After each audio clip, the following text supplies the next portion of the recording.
E aí, bora marcar um churrasco? Assistir um filme? Jogar um futebol? Cara, vamos ter comunhão entre os irmãos. Bom, a comunhão, cara, ela tem sido muitas vezes tratada de maneira geral como sinônimo de festa nas nossas igrejas. Tempo de qualidade, às vezes um final de semana com a família. Tudo isso nós chamamos de comunhão como se fossem a mesma coisa. Mas deixa eu te fazer uma pergunta. Você sabe qual a diferença entre a comunhão que a Bíblia, que Jesus nos ensinou a termos uns com os outros de uma festa qualquer? Fica aqui comigo nos próximos minutos que nós vamos falar sobre esse tema, comunhão entre os nossos irmãos. Roda aí a nossa vinheta.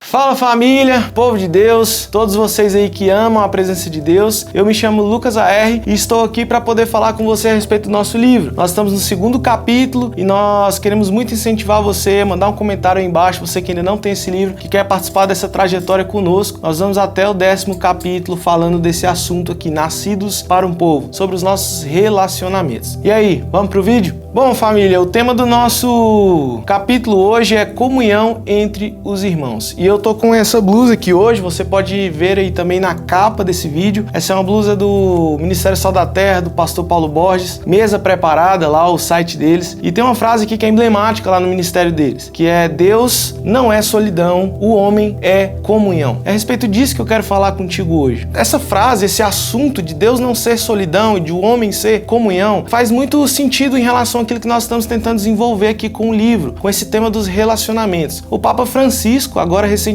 chegou a dizer que Deus não era solidão. Agostinho de Hipona, no século IV, também disse que Deus é uma comunidade, ou seja, Deus é uma família, Deus é uma reunião, uma comunhão entre o Pai, o Filho e o Espírito. Cara, Deus não poderia ter criado um ser, o homem, que é portador da sua imagem, participante da sua natureza, sem partir também desse pressuposto de que ele precisaria ser um homem relacional, um homem comunhão. Então, se por um lado Deus não é solidão, porque está sempre no relacionamento com o Pai, o Filho e o Espírito, o homem também é comunhão. Ou seja, ele tem que estar o tempo todo cercado de amigos, cercado de familiares, cercado de pessoas, porque essa é a natureza, a vocação, o propósito da vida de todo ser humano. Bom, Jesus é o exemplo máximo disso. Jesus é o exemplo máximo de tudo na nossa vida, né? Mas observe bem o ministério de Jesus, como ele começou a sua trajetória. Lá em Mateus, no capítulo 3, ele foi batizado. Logo em seguida, no capítulo 4, ele foi tentado por Satanás e automaticamente começou o seu ministério ali. A próxima atitude, o próximo passo de Jesus foi escolher 12 discípulos, foi escolher 12 amigos, 12 irmãos, que passaria ali 3 anos com ele, conversando, vivendo em comunhão, dividindo e partilhando a sua vida. Então a primeira atitude de Jesus no mundo foi escolher 12 amigos para poder andar com ele. Pensa comigo, cara, Jesus era Deus. Jesus, ele tinha uma única missão, que era traduzir de forma humana aquilo que Deus é, de maneira invisível. Então, imagine Jesus tendo que representar Deus no mundo. A primeira atitude que ele toma é escolher 12 discípulos, 12 pessoas para ter comunhão. Isso fala muito a respeito da natureza de Deus. Deus é comunhão, Deus não é solidão, e por isso ele faz o homem para que viva de maneira comunitária. Lá em Lucas, também no capítulo 10, quando Jesus separa 72 discípulos ali e envia eles para pregarem um evangelho,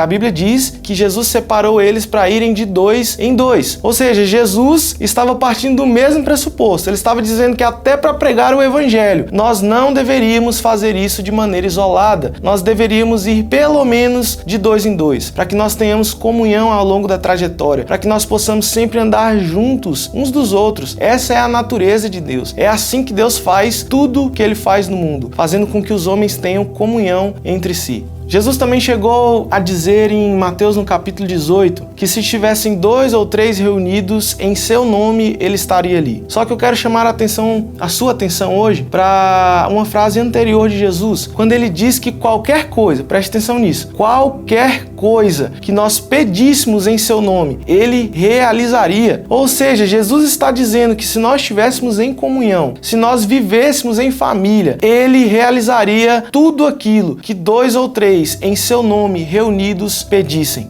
Mas agora preste atenção, tem algo muito importante aqui que nós precisamos falar. Comunhão não é sinônimo de afinidade. Comunhão não significa ter afeto pelas pessoas apenas. Comunhão não é só sair para jantar junto. Claro, tudo isso faz parte da nossa vida em comunhão, mas não é isso que significa comunhão de fato. Comunhão nada mais é do que uma comum união, ou seja, é algo incomum que nós temos que nos une. Agora deixa eu te perguntar uma coisa, o que é que os discípulos de Jesus tinham ou que os filhos de Deus têm em comum que os une? É o sangue de Cristo Jesus. O sangue de Jesus é aquilo que nos une e é aquilo que nós, filhos de Deus, temos em comum. Então não adianta você pensar que o simples jantar com qualquer pessoa, que a simples vivência com qualquer pessoa representa aquela comunhão que Jesus nos ensinou a ter na Bíblia. A comunhão que Jesus nos ensinou só pode ser vivida por pessoas que estão partilhando de uma mesma unidade de algo em comum, que é o sangue de Jesus. Ou seja, aquelas pessoas que foram perdoadas, remidas, restauradas pelo sangue de Jesus. É com essas pessoas que a Bíblia está nos incentivando a termos comunhão. Eu não estou querendo dizer com isso que você não pode ter amizades fora da igreja, ou que você tem que desprezar a sua família de modo nenhum. Nós precisamos viver com todas as pessoas à nossa volta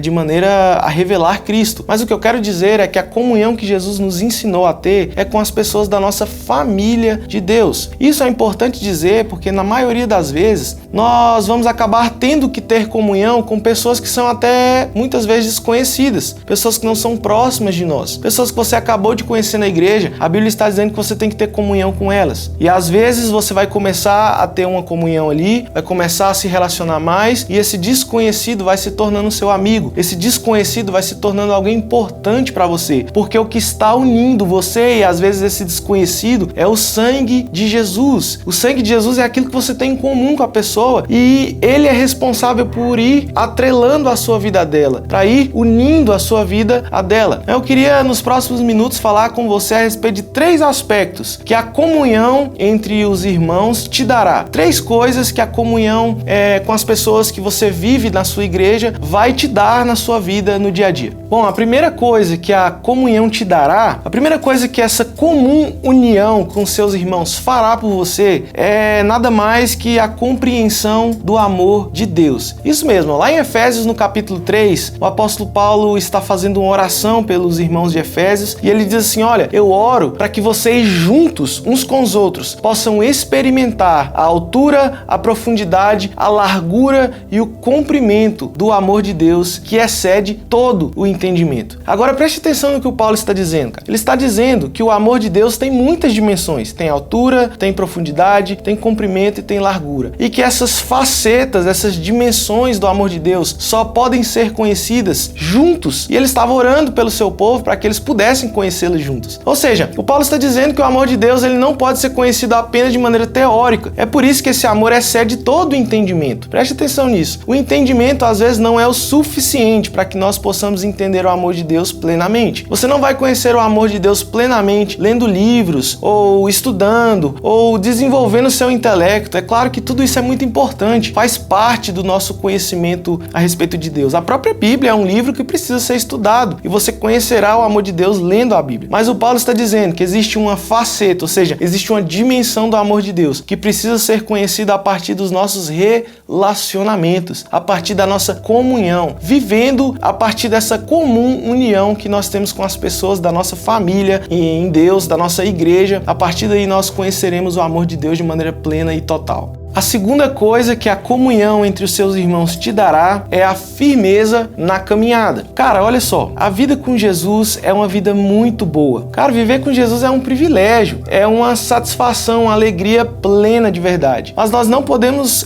confundir alegria plena em andar com Jesus, felicidade em andar com Jesus, com facilidade em andar com Jesus. Eu quero dizer que embora a vida com Jesus seja uma vida de muitos privilégios e de muita alegria, ainda assim ela é uma vida que não é fácil, é uma vida de muitos desafios, é uma vida que nós vamos todos os dias termos que lutar para sermos cada vez mais parecidos com Jesus. E em muitos casos, muitas pessoas vão sendo deixadas para trás, elas vão desanimando na caminhada, elas vão se perdendo justamente por não terem amigos, pessoas ao lado, discípulos, homens e mulheres que podem caminhar e ter comunhão com eles ao longo da sua trajetória. Tem muita gente que até ama a Deus, cara. Tem muita gente que vive a vida na igreja, visita os cultos no domingo, lê a Bíblia em casa, mas muitas dessas pessoas que começaram a sua trajetória amando a Deus, elas acabam esfriando na caminhada, elas acabam desistindo do caminho da cruz por um único motivo, por terem considerado em algum momento que poderiam viver essa caminhada de maneira isolada. Esse é um dos maiores erros das pessoas. Por considerarem que elas podem viver a caminhada com Jesus de maneira isolada, elas acabam caindo no erro de ficarem sozinhas e acabam caindo em seus pecados e desistindo do caminho da cruz. Portanto, a caminhada com os nossos amigos vai nos garantir essa firmeza em Jesus. O discipulado, a comunhão com os nossos irmãos vai garantir que nós estamos firmes na caminhada com o nosso Deus. E vai garantir também que quando você tiver um problema, você terá um amigo do lado, um irmão que vai poder te ajudar. Vai garantir também que quando você precisar de um auxílio, você receberá